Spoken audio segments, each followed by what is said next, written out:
আমার ফোনটা এক পর্যায়ে সিনে আমি ভিডিও করছিলাম বিধায় সিনে নিজ ধরে। ওই সময় আমার আবু সাইদ ভাই, আবু সাইদ ভাইকে এই ঘটনা নিয়ে আবু সাইদ ভাইকে থাপ্পড় দেওয়া জি হয়। জি জি এই সেদিন রাতেই আমাকে ছাত্রলীগের এক নেতা এই স্লোগান দেওয়া কেন্দ্র করে আমাকে ডাকে, দেখে আমাকে সেই লেভেলের থ্রেট দেয় যে তোকে যদি মিছিলে দেখছি তোর অবস্থা খারাপ হবে, তুই আর আবু সাইদ তো টোটালি শিবির, তোদেরকে ভাই এসে বলো যে আবু সাইদ ভাই মারা গেছে। আমি তো আশ্চর্য হয়ে গেলাম, আমি মানে আকাশ থেকে ভেঙে পড়ার মতো আমি আল্লাহর কাছে সেই সময় কান্না আসলে দোয়া করছিলাম আল্লাহ যে এই নিউজটা যেন মিথ্যা হয়। আর কিছুক্ষণ পরে আমাকে সোহাগ ভাই, উনি ওনার একদম ভাজরা হয়ে গেছে বুকটা, উনি আমাকে জড়িয়ে ধরে কান্নাকাটি করলো যে আসলে আবু সাইদ ভাই আসবে। আবু সাইদ ভাই বিভিন্নভাবে আমাকে বলছে যে জয়, কিন্তু অনেক ছোট মানুষ, একটু সাবধানে থাকো, আর তুমি মিছিলে আসো, স্লোগান দাও, মানে বিভিন্ন সময় আসলে ওনার যে অনুপ্রেরণাগুলো ছিল অন্যরকম। কোটা সংস্কার আন্দোলন থেকে সরকার পতনের আন্দোলন, কোটা না মেধা, এই যে স্লোগানগুলো, এই স্লোগানগুলো যারা স্লোগান মাস্টার ছিল, যারা স্লোগানগুলো দিত, ঠিক সেরকমই আজকে একজন স্লোগান মাস্টারকে নিয়ে আমরা জুলাইয়ের গল্পে এসেছি। আপনারা জানেন শেখ হাসিনা নাকের ডগায় বসে যারা স্লোগানগুলো দিত, তার মধ্যে ইনকলাব মঞ্চের আজকের একজন নেতা আছেন আমাদের অনুষ্ঠানে, তিনি বেগম রোকেয়া বিশ্ববিদ্যালয়ের ইনকলাব মঞ্চের আহ্বায়ক। আমরা আমন্ত্রণ জানাচ্ছি জাহিদ হাসান জয়কে। জয়, কেমন আছেন? জি আছি আলহামদুলিল্লাহ, ভালো আছি। আমরা তো দেখেছি জুলাই আন্দোলনে কিংবা বেগম রোকেয়া বিশ্ববিদ্যালয়ে যে কোটা সংস্কার আন্দোলন হয়েছে, সেখানে আপনি বেশ আপনার যে ভয়েস কণ্ঠ, সেই কণ্ঠে কিন্তু আপনি স্লোগানগুলো দিতেন। সেই গল্পগুলো শুনবো, একই সাথে আপনি বেগম রোকেয়া বিশ্ববিদ্যালয়ের আন্দোলন কেমন দেখেছেন সেই কথাগুলো শুনবো। আপনার কাছ থেকে আমরা আশা করি সত্য যে ঘটনাগুলো সেগুলো শুনবো, আশা রাখি। জয়, আপনি বেগম রোকেয়া বিশ্ববিদ্যালয়ের যে কোটা সংস্কার আন্দোলন, আপনি কত তারিখে যুক্ত হলেন এবং আপনার যে স্লোগান দেওয়া শুরু, আপনি সেই স্লোগানগুলো দেওয়া শুরু করলেন কত তারিখ থেকে? মূলত বেগম রোকেয়া বিশ্ববিদ্যালয় আন্দোলন 6 জুনেও কিছুটা হয়, এরপর ঈদের ছুটি পড়ে যায়, আন্দোলন কিছুটা ব্যাহত হয়ে যায়। দেন যখন জুলাই ঈদের ছুটির পর জুলাইয়ের দিকে সবাই যখন ফিরতে থাকে, এরপরে সম্ভবত 2 জুলাই আমি একটি 2 জুলাই বা মনে পড়ছে 3 জুলাই প্রথম আমি আন্দোলনে যুক্ত হই। তো সেদিন আমরা সর্বপ্রথম এমনিতেই ক্যাম্পাসের মধ্যে আন্দোলনগুলো হতো, তবে সেদিন 3 জুলাই সর্বপ্রথম আমরা মডার্ন মোড় মুখে যাই। স্টুডেন্ট বেশি ছিল না, প্রায় 50-60 জন হবে, এগুলো নিয়ে আমরা মডার্ন মুখে অবরোধ করি। তো মডার্ন অবরোধ করার পর আধা ঘন্টার মতো ওখানে থাকি, আমরা থেকে আবার ক্যাম্পাসে আসি। ইতিমধ্যেই ক্যাম্পাসে আসার মধ্যেই ছাত্রলীগ সভাপতি তিনি আমাদের গেটে আটকে দিয়ে আবার উনি ওনার মতন করে সরকারের পক্ষে কিছু মানে বানিয়ে আমাদেরকে শোনা যে আন্দোলনটা এখনো ইয়াতে আছে, হাইকোর্টের বিষয়ানুযায়ী এগুলো আন্দোলন করার কিছু প্রয়োজনীয়তা দেখি না, এখানে জামাত শিবিরের আসিয়া ফায়দা লুটতে পারে বা বিভিন্ন রাজনৈতিক দলগুলো এসে। তো এরপরে সেদিন আমার খুবই প্রচন্ড মেজাজ গরম হয়ে যায় যে এনাকে কেন মাইকটা দেওয়া হলো, এই মাইক দেওয়ার কারণে আমাদেরকে ডাইভার্ট করার চিন্তা ভাবনা একটা স্টুডেন্টদের জন্য। তো ওই পর্যন্ত সেদিন আন্দোলনটা গেল। এর পরের দিন আমরা 4 তারিখ আন্দোলন করতে যাব ইয়াতে, মানে প্রতিদিন আন্দোলন আমাদের সেন্ট্রাল লাইব্রেরি থেকেই শুরু হয় যথাযথভাবে, কিন্তু সেদিন তিনি এসে আন্দোলন শুরুর মুহূর্তেই প্রমেল বড়ুয়া এসে আমাদের বাধা দিতে শুরু করলেন। তো বাধা দেওয়ার পরে উনি বললেন যে কালকে তোরা স্টুডেন্টকে জোর করে নিয়ে গেছিস, আমার কাছে রিপোর্ট আছে, আমার কাছে অনেক কিছু তথ্য আছে, তোরা এরকম জোর করে নিয়ে গেছিস। সেই সময় আবু সাইদ ভাই এটাকে প্রোটেক্ট করছেন, জি ভাই আপনি তাদেরকে জিজ্ঞেস করে দেখেন, আমরা নিয়ে যাইনি। ওনার সাথে উনি চড়া হয়েছে, এই আমি জিজ্ঞেস করবো মানে তুই কি হয়ে গেছিস, মানে ওনার প্রতি একটা বাঘ বিধান হেভি লেভেল আবু সাইদ ভাইয়ের সাথে। তারপরে সুমন ভাই ওখানে খুব একটা বুদ্ধিমত্তার সাথে ওটাকে ইয়াটাকে ঠান্ডা করে পরিবেশটাকে, অনেক ভাইরাই ছিলেন ওখানে। তো এরপরে সেদিনেই মূলত আমি স্লোগান ধরি। তো 3 তারিখে আসি সেদিন স্লোগান ধরতে পারিনি, তবে 4 তারিখে আমি একটা স্লোগান ধরি। তো স্লোগান দিতে পুরো প্রোগ্রামে আমরা এখান থেকে সেদিন আমরা মুরাল থেকে বঙ্গবন্ধু বর্তমানে এখন মুক্ত মঞ্চ, ওখান থেকে আমরা মেইন গেটে যাই, মিছিল দিয়ে মেইন গেটে আলোচনা শেষ করি ওখানেই সংক্ষিপ্ত বক্তব্যের মাধ্যমে। তো সেদিন আমি স্লোগান ধরি, তখন আবু সাইদ ভাই বা অন্যান্য যারা নেতৃত্বে ছিলেন সেই সময়, সুমন ভাই, তারপরে আছে শাওন, আর সোহাগ ভাইয়েরাও ছিলেন, আরো বিভিন্ন মানুষ ছিলেন, তারা আমার স্লোগানটাকে যথেষ্ট পছন্দ করে। পছন্দ করার পর তারপর এখন থেকে তুমি স্লোগানের দায়িত্বে থাকবা। তারপরে আমরা সেখানে সেদিন আবার র্যান্ডমলি ভাবে আমাদের 4 তারিখ দিনের বিকেলবেলা আমাদের আন্দোলন হয়, যে আন্দোলনটাকে কিভাবে আরো বিস্তৃত করা যায়, কিভাবে সবার মধ্যে আন্দোলনটাকে ছড়িয়ে দেওয়া যায়। তো আমরা এতদিন অবধি পর্যন্ত কোনো স্টুডেন্টের সারা সেভাবে পাইনি। যখন আমরা 4 তারিখে এরকম সন্ধ্যা মাগরিবের আগে আসরের পরেই আমরা যখন একটা মিটিং কল করি, সেখানে অনেক বড় ব্যাচের আমাদের যারা সিনিয়র আছেন তারাও আমাদের সাথে যুক্ত হয়। স্পেশালি আমাদের হাবিব ভাই সেদিন ছিল, যিনি একজন অন্যতম সমন্বয়ক। তো কিন্তু সেদিন তারাও আসে, সে বিভিন্ন আলোচনা হয় যে আন্দোলনটা কিভাবে করবে, কে মিডিয়ার দায়িত্বে থাকবে, কে প্রশাসনিক ডিল করবে। এরপরে এরপরে চাঁদা, ওখানে কিছু চাঁদাও তোলা হয় আমাদের। এই সময় আসলে চাঁদা 2-4 টাকা, 5 টাকা, 10 টাকা এরকম করে আমাদের চাঁদাগুলো তোলানো হয়েছে। কেউ 100 টাকা দিয়েছে। তো এরপরে 6 তারিখে সিদ্ধান্ত হয় যে 6 তারিখ একটা বড়সড় আন্দোলন হবে, বিভিন্ন সংগঠনগুলো থাকবে সবগুলো। এরপরে 6 তারিখের দিন তো আমরা সকাল 11টায় আন্দোলন শুরু হয়। এখান থেকে আমরা সেদিন পুরোটা দিন আমার মুখেই স্লোগান ছিল। তো আমরা এখান থেকে মুক্ত মঞ্চ থেকে আন্দোলন শুরু করে আমরা মডার্ন ব্লক করি। আচ্ছা। তো মডার্ন ব্লক করার পরে সেখানে আহ, পুলিশ যায়। আবারও সেদিন ছাত্রলীগ সভাপতি কমল বড়ুয়া যায়, গিয়ে আমাদের আন্দোলনটাকে বানচাল করতে চায়। যে বিভিন্ন বলে যে মানে বিভিন্ন কটূক্তিপূর্ণ পরে শিক্ষার্থীদের তোপের মুখে ভুয়া ভুয়া স্লোগান আত্মবন্ধকে উনি পিছপা হওয়ার আন্দোলন থেকে দ্রুত সরে যান। তারপরে আমরা আন্দোলন সেদিনের মতো ক্যাম্পাসে শেষ করি। সেদিন 2 ঘন্টার জন্য অবরোধ করা হয়। এরপরে আমরা 8 তারিখ, যেদিন 7 তারিখ সন্ধ্যাবেলায় সেন্ট্রাল ভাবে ঢাকা কেন্দ্রীয় সমন্বয়করা তারা বাংলা ব্লকের ঘোষণা দেয়। ওরা 7 তারিখ সেদিন বিকেলে আর কি বাংলা ব্লকের দেয়।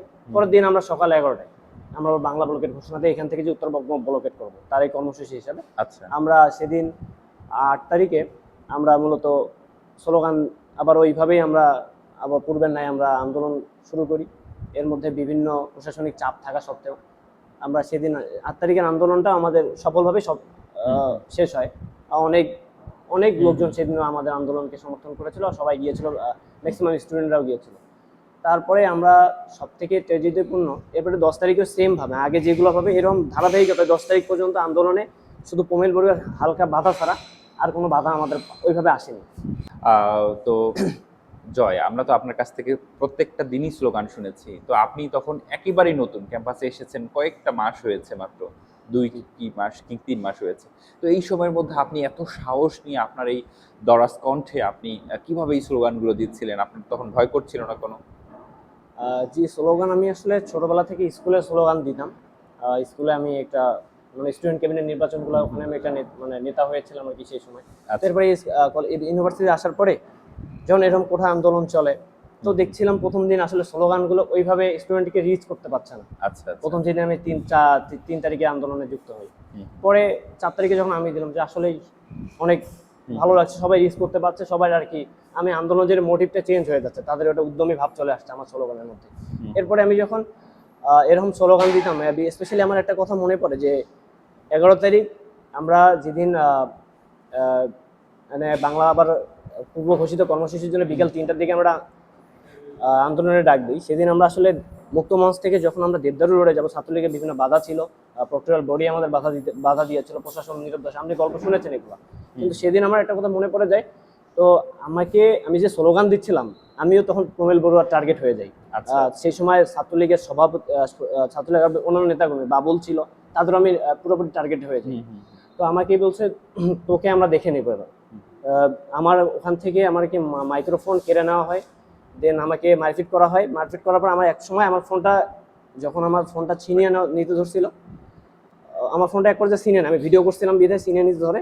ওই সময় আমার আবু সাইদ ভাই, আবু সাইদ ভাইকে এই ঘটনা নিয়ে আবু সাইদ ভাইকে থাপ্পড় দেয়া হয়? জি এই ঘটনা মানে আমার যখন ফোনটা উনি আমার সিনিয়র নিচ্ছিলেন সভাপতি, তখন ওখান থেকে পিছন থেকে আব্দুল কাদের নামে একজন ভাই ছিল, আবু সাইদ ভাই, ওরা এসে আমার ফোনটা আটকে ধরে। মানে এরকম টানা হিচড়া চলছে ওই জায়গাগুলোর মধ্যে। এদিকে বাবুল ধরছে, আরো কয়েকজন নেতাকর্মী আসছে, পিছন থেকে ধূপধাপ আমার পিঠে মার শুরু হয়ে গেছে। আমি বুঝতে পারতেছি না কে মারছে, কিন্তু আমার ফোন টার্গেট, আমাকে ফোনটা নিতে হবে। এই সময় এই ফোন কেন ওরা আমার আবু সাইদ ইয়ার কাছে ছিনিয়ে নিল, এটাকে কেন্দ্র করে ওই সময় আবু সাইদদারকে গলা ধরা হয় এবং মারপিট করা হয়। এই সময় আমরা টোটালি কয়েকজন ওখানে মারপিট খাই। তো এটা হচ্ছে, আর সেই দিন রাতেই আমাকে ছাত্রলীগের এক নেতা এই স্লোগান দেওয়া কেন্দ্র করে আমাকে ডাকে, দেখে আমাকে সেই লেভেলের থ্রেট দেয় যে তোকে যদি মিছিলে দেখছে তোর অবস্থা খারাপ হবে, তুই আর আবু সাইদ তো টোটালি শিবির, তোদেরকে মানে আমাদের টোটালি শিবির ট্যাগ দেয় যে তোদের নামে মামলা করা হবে, তুই বাঁচবি না। মানে এরকম বিভিন্ন আমার উপর মানে একটা মানসিক চাপ, ইভেন প্রশাসনিক যে চাপগুলো দেওয়া থাকে ওরা যা দেওয়ার মতো দিয়েছে। তো একটু ভয় পেয়ে যায়। আসলে সেই সময় ক্যাম্পাসে সবে মাত্র 1 বছরও হয়নি, নতুন, ওইভাবে কারোর সাথে পরিচিত নয়, অনেককেই চিনতাম না, তার মধ্যে এরকম থ্রেট গুলো আসলে সত্যি করে একটু ভয় পেয়ে যায়। এই ভয় পাওয়াতে আমি 2টা মিটিংয়ে আসতে পারিনি। তো এই 2টা মিটিংয়ে আসতে পারিনি। তো একদিন 13 তারিখে আমরা আন্দোলন করতে পারলাম না, মানে ওরা আমাদের আন্দোলন একটা ডেট ছিল যে আমরা 13 তারিখে 3টার দিকে আন্দোলন করবো, তার আগেই দেখি ছাত্রলীগ ক্যাম্পাসে আশেপাশে যে সন্ত্রাসীদের নিয়ে ক্যাম্পাস শোডাউন শুরু করেছে। তো আমরা আবু সাইদ ভাই, সোহাগ ভাই ছিল, সুমন, মানে আমরা যারা নেতৃত্বে সেই সময় ছিল, আমরা ডিসিশন নেই সেই মুহূর্তে, শাওন ভাইও ছিল যে আজকে যেহেতু ওরা অস্ত্রশস্ত্র এরকম সজ্জিত, তো আমরা যদি আন্দোলনের ক্ষেত্রে শিক্ষার্থীর নিরাপত্তার বিষয়টা এখানে চোখে এসে যায়, আমরা চোখে পড়ে যদি কোনো ব্যাঘাত ঘটে যায়, তখন ভালো যে ওরা তো চলে যাবে কিছু, আমরা রাতে হলেও আন্দোলন করবো, এই বলে সেদিন আমরা আন্দোলন স্টার্ট করি। ঠিক সেই দিনে আমরা আসরের সময় আমরা আবু সাইদ মসজিদে, বর্তমান যে মসজিদ, আমরা ওখানে নামাজ পড়ছিলাম, তো আবু সাইদ ভাই সহকারে, তো উনি আমাকে ওখানেই দেখা হঠাৎ করে, যে জয় তুমি কি ভয় পেয়েছো? কেন ভাই হঠাৎ এই কথা বলছো? তোমাকে মিটিংয়ে ইদানিং দেখা যাচ্ছে না, 2টা মিটিংয়ে তুমি আসোনি। তো এই যে উনি এভাবে কথা বললেন, আমি একটু লজ্জিত হই যে আসলে কি আমি শুধুমাত্র মিটিংয়ে 2টা আসতে পারিনি, বাট সবগুলোতে আসি। মানে সেদিন আমি যেদিন একদিন মিটিংয়ে আসতে ধরি, দেখি পমেল বড়ুয়া পার্কের মোড় ওখানে দাঁড়িয়ে আছেন। তো ওনাকে দেখে ওনার কাছে পাস কাটিয়ে যাওয়া সেই সময় খুবই রিস্কি ছিল, যেহেতু আমরা টার্গেটেড ছিলাম। সে প্রথম দিন একদিন মারও খাইছিলেন, মার খাওয়ার পরে ওনার সামন দিয়ে যাওয়াটা খুবই রিস্ক ছিল, এই যে মিটিংয়ে যাইতে পারিনি। ফোন দিয়েছিল, ভাইরা বলছে ভাই একটু প্রবলেম হচ্ছে, আমি যাইতে পারছি না। তো এইবার ভয় পাওয়ার পরে আবু সাইদ বললো যে জয় দেখো, তোমাকে ভয় পাওয়া যাবে না ভাই, আমাদের এগিয়ে থাকতে হবে, এটা আন্দোলন আমরা সফল হবে। এই যে সব থেকে ওনার এই কথাটা আমার ওই সময় অনুপ্রেরণামূলক ছিল, যে উনি একদিন বলছিলেন যে ভাই আমি কিন্তু জীবনে এগুলো করিনি, এটা আমার প্রথম। অথচ ওই ব্যক্তির কাছ থেকে এই সংক্রান্ত কথাগুলো আমার কাছে খুবই কেন জানি অনুপ্রেরণাদায়ক মনে হয়েছিল। এবার আমি আবারও পুনরায় নাই সকল মিটিং মিছিল সব জায়গাতে আমি অ্যাটেন্ড করি। তো আর ওই দিনের সবচেয়ে কনভারসেশন, ওটাই আমার শেষ কনভারসেশন হয় তাছাড়া আবু সাইদ ভাইয়ের সাথে। ওটা ছিল 14 তারিখের দিন। এরপরে তো 15 তারিখ আমরা র্যান্ডমলি ভাবে আমরা আবার ইয়েতে যাই। জাহিদ, আপনার কাছে জানতে চাই যে 16 তারিখ কিন্তু বেগম রোকেয়া বিশ্ববিদ্যালয়ের ইতিহাসে খুবই ঘৃণিত একটা দিন। সেদিন আবু সাইদকে আসলে নির্মমভাবে হত্যা করা হয়। সেদিন তো আপনি আন্দোলনে ছিলেন, নেতৃত্ব পর্যায়ে ছিলেন। আসলে সেদিন আপনি কি দেখেছেন, কেমন ঘটনা ছিল, প্রেক্ষাপটটা একটু জানতে চাই। আসলে 16 তারিখটা হচ্ছে সবথেকে একটা ভয়াবহ দিন ছিল আমাদের জন্য। তো আমরা তখন অবধি পর্যন্ত আমরা সেদিন একটু কৌশলগত কারণে, যেটি আমরা অতীতের দিনগুলোতে আমরা দেখেছি যে দুই দিনের ছাত্রলীগ আমাদের প্রোগ্রামের টাইমটা জানার কারণে ওরা আগে ভাগেই মানে সন্ত্রাসীদের নিয়ে ক্যাম্পাস ভরে রাখতো।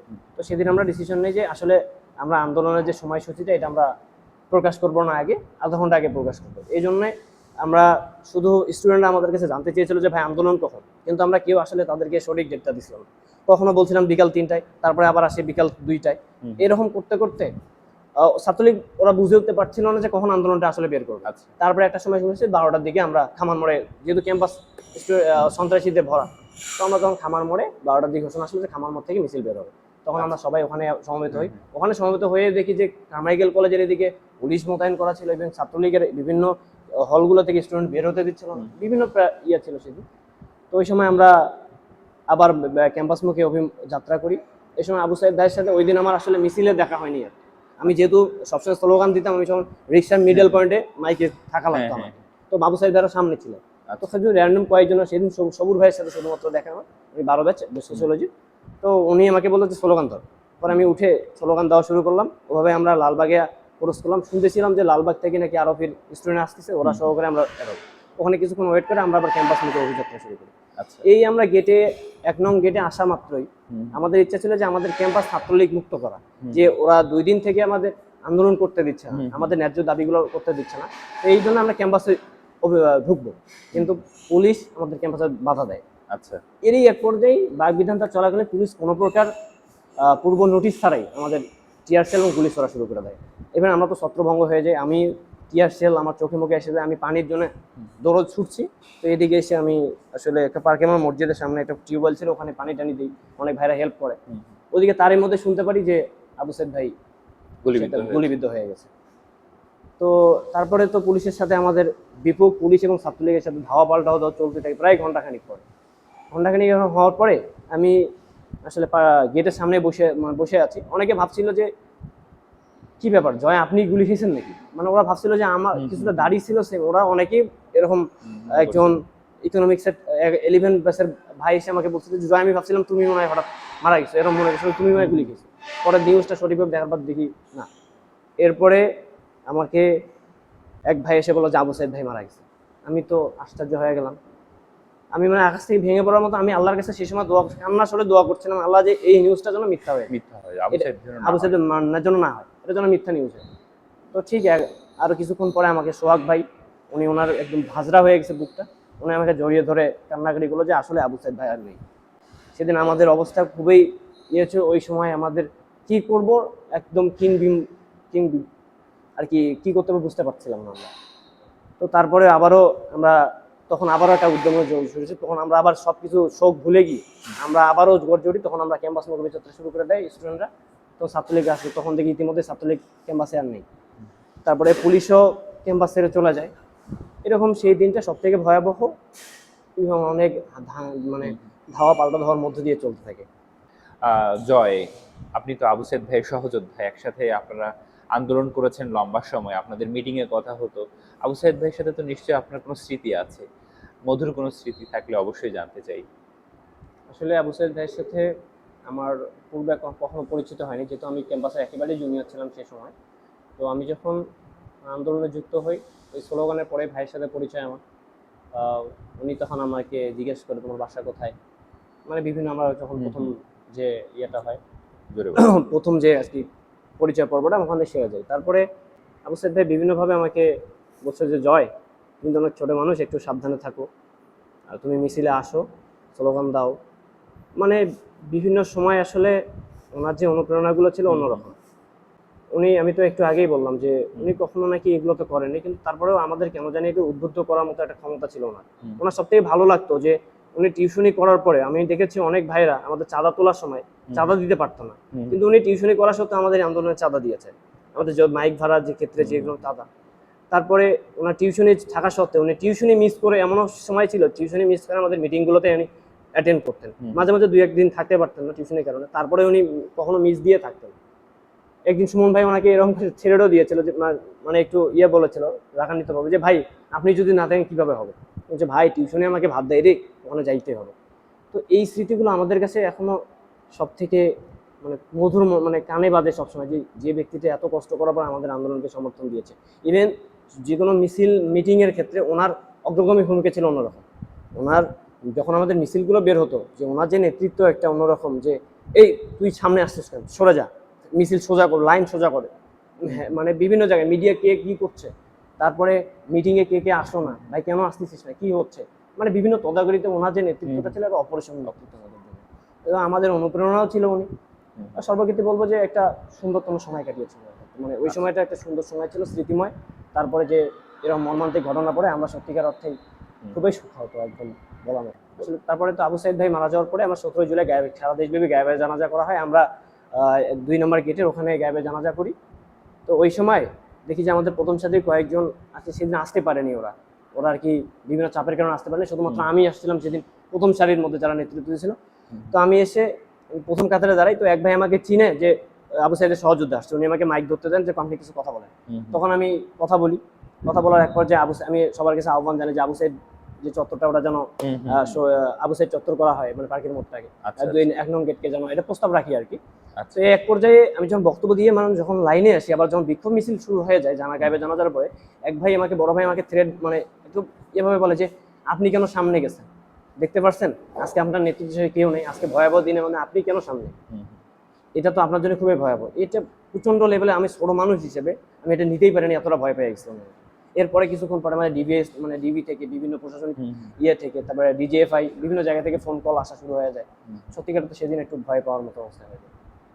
জয়, আপনাকে অসংখ্য ধন্যবাদ আমাদের জুলাইয়ের গল্পের অনুষ্ঠানে অতিথি হিসেবে উপস্থিত হওয়ার জন্য।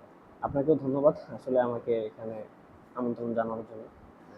দর্শক, আমরা একজন জয়ের গল্প শুনছিলাম, যে আসলে জয় করেছে কোটা সংস্কার আন্দোলন থেকে সরকার পতনের আন্দোলনে, সে আসলে সফল, সে বিজিত। আর তার যে স্লোগান, তার যে কণ্ঠ, শেখ হাসিনার নাকের ডগায় বসে যে কজন স্লোগান দিতেন তাদের দরাজ কণ্ঠে, তার মধ্যে জয় একজন। জয়কে অসংখ্য অসংখ্য ধন্যবাদ জানাচ্ছি আমাদের আজকের অনুষ্ঠানে উপস্থিত হওয়ার জন্য। আগামী পর্ব আপনাদের দেখার আমন্ত্রণ জানিয়ে আজকের মতো এখানে বিদায় নিচ্ছি। ধন্যবাদ সবাইকে।